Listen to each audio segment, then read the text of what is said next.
Canada પોતાના ત્યાં અસાયલમ સિસ્ટમમાં નવા સુધારાની તૈયારીઓ કરી રહ્યું છે અને ઇમિગ્રેશન સ્કેમને પણ રોકવાના પ્રયાસો કરી રહ્યું છે. કેનેડામાં જોબ મેળવવા ઈચ્છતા લોકોને સંભવિત એમ્પ્લોયર્સને હજારો ડોલર્સ ચૂકવવાની ફરજ પાડવામાં આવે છે અને કેનેડા હવે આ સ્કેમને રોકવા માટે કામ કરી રહ્યું છે.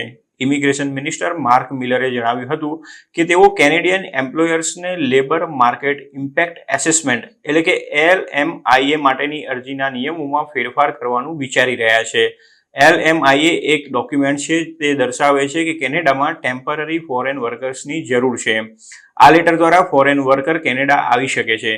જોકે આવો લેટર ઇસ્યુ કરવા માટે એમ્પ્લોયર્સ ઘણી વખત ઇમિગ્રન્ટ્સ પાસેથી તગડી રકમ પણ લેતા હોય છે. મિલરનું કહેવું છે કે લેબર માર્કેટ ઇમ્પેક્ટ એસેસમેન્ટમાં ઘણા બધા પૈસાનો વ્યવહાર થાય છે. હકીકતમાં તો આ માટે કોઈ ખર્ચ થવો જોઈએ નહીં. ગ્લોબ એન્ડ મેલે ભારતમાં લોકોના LMIA જોબ મેળવવા માટેના પૈસા આપવા વિશે ઇમિગ્રેશન કન્સલ્ટન્ટ સહિત સોશિયલ મીડિયા પર ઓપન ડિસ્કશન અંગે રિપોર્ટ જાહેર કર્યો હતો.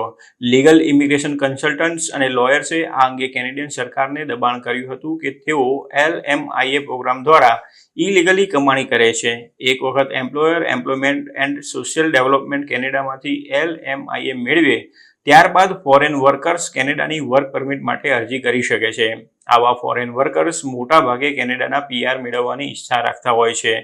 કેનેડાના PR માટે LMIA ડોક્યુમેન્ટ મહત્વનો છે કેમ કે તેનાથી PR માટેની અરજીમાં તેમને 50 બોનસ પોઈન્ટ મળે છે. જોકે હવે કેનેડા આ પોઈન્ટ્સ ઘટાડવાનું વિચારી રહ્યું છે તેમ મિલરનું કહેવું છે.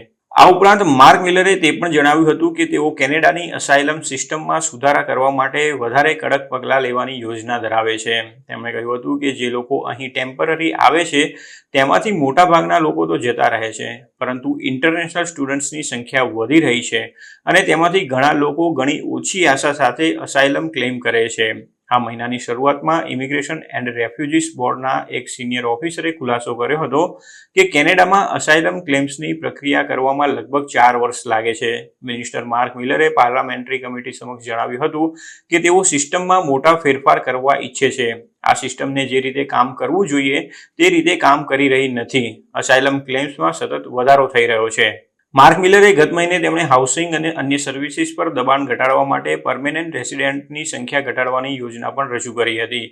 અત્યાર સુધી સરકાર દ્વારા લોકોને કેનેડામાં આવકારવામાં આવતા હતા, પરંતુ હવે સરકારને પોતાની પોલિસીમાં ફેરફાર કરવાની ફરજ પડી છે.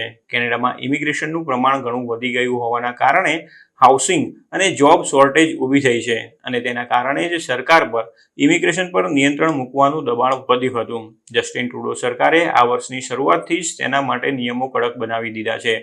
જોકે માઇગ્રેશનની હિમાયત કરનારા લોકોનું કહેવું છે કે હાઉસિંગ અને એફોર્ડેબિલિટી ક્રાઇસિસ માટે બહારથી આવનારા લોકો પર આરોપ મૂકવો અયોગ્ય છે.